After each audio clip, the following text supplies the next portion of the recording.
মাঝরাতে হঠাৎ আমার ঘুম ভেঙে যায়। বিছানায় হাত বুলিয়ে দেখি পাশে আমার স্বামী নেই। তবে পাশের রুম থেকে কেমন জানি একটা শব্দ শুনতে পেলাম। শব্দটা কোত্থেকে হচ্ছে তা খোঁজার জন্য আমি ড্রয়িং রুমের দিকে গেলাম। ড্রয়িং রুমে কাউকে না পেয়ে আমি আমার বোনের রুমের দিকে গেলাম। শব্দটা আমার বোনের রুম থেকে আসছে। আমি বুঝতে পেরেছিলাম আমার বোনের রুমে আমার স্বামী আমার বোনকে আদর করছে। আমি আর ওখানে এক মুহূর্ত দাঁড়িয়ে থাকতে পারছিলাম না। সারা শরীর আমার কাঁপছিল।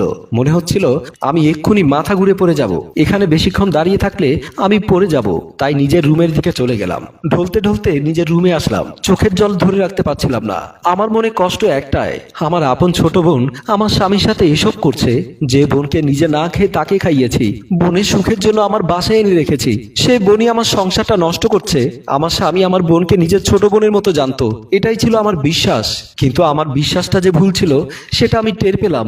আমি 7 মাসের অন্তঃসত্ত্বা বলে আমার বোনকে আমার দেখাশোনার জন্য আমার বাসায় এনে রেখেছি। ভেবেছিলাম আমি আর কয়দিন পরে রান্না বান্না করতে পারবো না। আমার বোনটা রান্না বান্না করলে আমার একটু সাহায্য হবে। কিন্তু এখন মনে হচ্ছে আমি খাল কেটে কুমির এনেছি।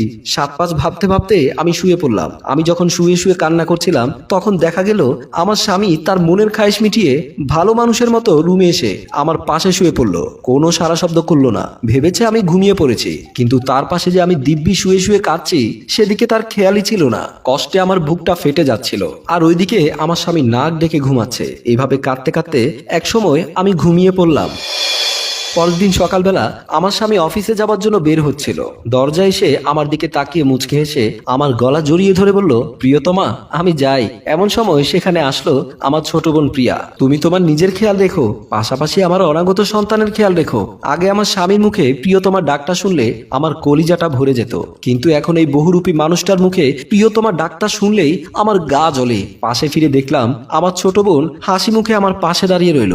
আমি ওর দিকে তাকাতে ও আমাকে বলল, আপু আমি একটু ভাইয়ার সাথে বের হই, আমার একটা দরকারি কাজে ভার্সিটিতে যেতে হবে। ঘন্টাখানেক পরে চলে আসবো। ভাইয়া অফিসে যাবার পথে আমায় নামিয়ে দেবে। আমি তখন আমার ছোট বোনের দিকে তাকিয়ে একটু হাসলাম।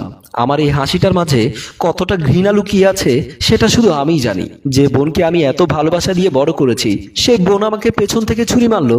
দেখলাম ওরা দুজন আমার অনুমতি তোয়াক্কা না করে বের হয়ে গেল। আমি আর আমার চোখের পানি আটকে রাখতে পারছিলাম না। আমার খুব কষ্ট লাগছে। নিজের মার পেটের বোন কিভাবে এত খারাপ হতে পারে। আমি আর সেখানে দাঁড়াতে পারলাম না। আমি রান্নাঘরে রান্না করছিলাম। হঠাৎ আমার মনে হলো আমি সন্তান জন্ম দিয়ে ভুল করছি না তো। কেননা আমি তো আমার স্বামীকে হারিয়ে ফেলেছি। আমার স্বামী আগের মতো আমাকে এখন আর ভালোবাসে না। কিছুদিন আগের কথা, আমার স্বামী আর আমি ঘুমিয়েছিলাম। আমার স্বামী আমাকে বলল, তোমাকে আজ আদর করতে ইচ্ছে করছে। মা হওয়ার জন্যই তো তোমাকে আমি আদর করব। আমার একটা সন্তান চাই। সন্তান হলে কি তুমি আমাকে ভালোবাসবে? আমার ভালোবাসা সবসময় একই রকমই থাকবে। তখন আমি আর আমার স্বামীকে বাধা দিতে পারলাম না। আমার সেই স্বামীটা এখন কেমন জানি হয়ে গেল। কথাগুলো ভাবছিলাম আর রান্না করছিলাম। এমন সময় কলিং বেলের শব্দ শুনতে পেলাম। আমি দরজা খুলে দিতে গেলাম। আমি গিয়ে দরজা খুলে দিয়ে দেখলাম প্রিয়া এসেছে। প্রিয়া রুমে ঢুকে গেল। সকালবেলা সে তার দুলাভাইয়ের সাথে যাওয়ার সময় বলেছিল ঘন্টাখানেকের মধ্যে আসবে, অথচ এসেছে বিকেলবেলা। আমি তাকে জিজ্ঞেস করলাম, এত দেরি হলো কেন? ভার্সিটি থেকে বের হয়ে এক বান্ধবীর বাসায় গিয়েছিল, তাই একটু দেরি হয়ে গেল। আমি বুঝতে পারলাম আমার বোন আমার সাথে মিথ্যে কথা বলছে। অথচ আজ দুপুরের দিকে আমি আমার স্বামীকে কয়েকবার ফোন দিয়েছি। আমার স্বামী ফোন না ধরায় আমি অফিসের পিয়নকে ফোন দিয়েছিলাম। সে বলেছিল আজকে নাকি আমার স্বামী অফিসে যায়নি। আমি বুঝতে পেরেছিলাম ওরা এই বাসার ভেতরে মন মতো কিছু করতে না পেরে হয়তোবা কোনো হোটেলে চলে গিয়েছিল। আমি প্রতিটি মুহূর্ত নিজের সাথে যুদ্ধ করছি। না পারছি ওদেরকে বলতে, না পারছি সহ্য করতে। এখন যদি আমি বিষয়টা ফ্লাশ করি তাহলে আমার সংসার ভেঙে যাবে। আবার অন্যদিকে আমার বোনের কলঙ্ক রটে যাবে। আমি কষ্টটা বুকে চেপে আমার বোনকে বললাম, যা ভেতরে গিয়ে গোসল করে ফেল, তোকে খুব ক্লান্ত লাগছে। আমার বোন কোনো কথা না বলে আমার দিকে এক পলক তাকিয়ে রুমের ভেতরে চলে গেল। আমি আমার বোনের দিকে তাকিয়ে মনে মনে চিন্তা করলাম, বোন হয়ে নীরবে বোনের ক্ষতি করে যাচ্ছিস। পরের দিন সকালবেলা আমার মা, আমি এবং আমার স্বামী আমার ছোট বোন ড্রয়িং রুমে বসে আছি। মা আমাকে নিয়ে যাওয়ার জন্য বাসায় এসেছে। মা চাই বাচ্চা হওয়ার আগ পর্যন্ত আমি যেন আমার মা বাবার সাথেই থাকি। মাকে আমি বললাম, না মা, আমি কোথাও যাব না, আমি এখানেই থাকবো। আমার কথা শুনে পাশে বসে থাকা আমার স্বামী বলল, তুমি হয়তোবা আমার কথা ভেবে মায়ের সাথে যেতে চাচ্ছ না। আমার কথা ভেবো না, আমি কয়েকদিন কষ্ট করে মানিয়ে নেব। তাছাড়া তোমার বোন না হয়ে এখানেই থাক, তাহলে সে ভার্সিটিতে নিয়মিত ক্লাস করতে পারবে, আর আমারও খাওয়া দাওয়ার কোনো সমস্যা হবে না। তখন আমার পাশে বসা আমার বোন বলল, ভাইয়া কিন্তু ঠিক কথা বলেছে, আমি এখানে থাকলে নিয়মিত ভার্সিটিতে ক্লাস করতে পারবো। আমাদের বাসা থেকে ভার্সিটি অনেক দূর।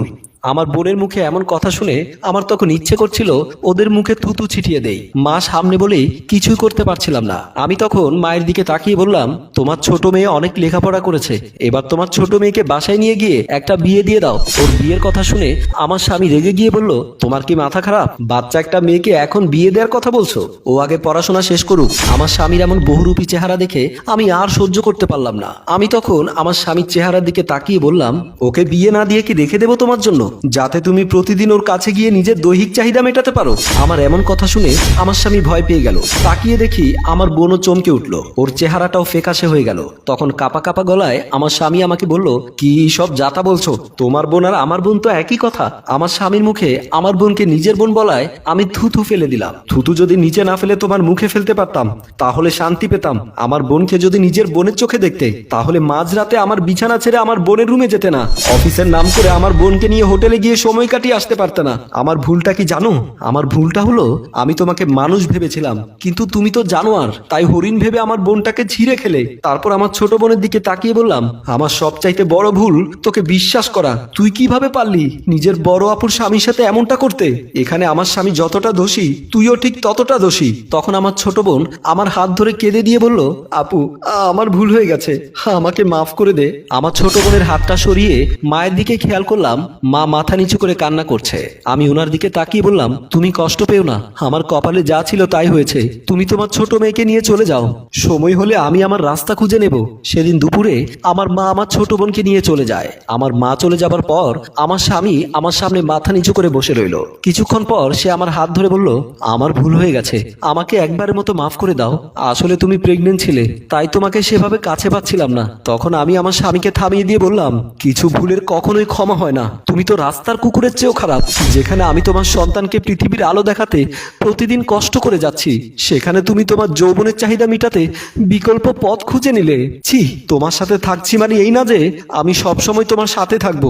এখন তোমায় ডিভোর্স দিতে চাইলেও এটা নিয়ে অনেক প্রশ্ন উঠবে, তাই দিচ্ছি না। কারণ আমি ব্যাপারটা কারো সামনে প্রকাশ করতে চাই না।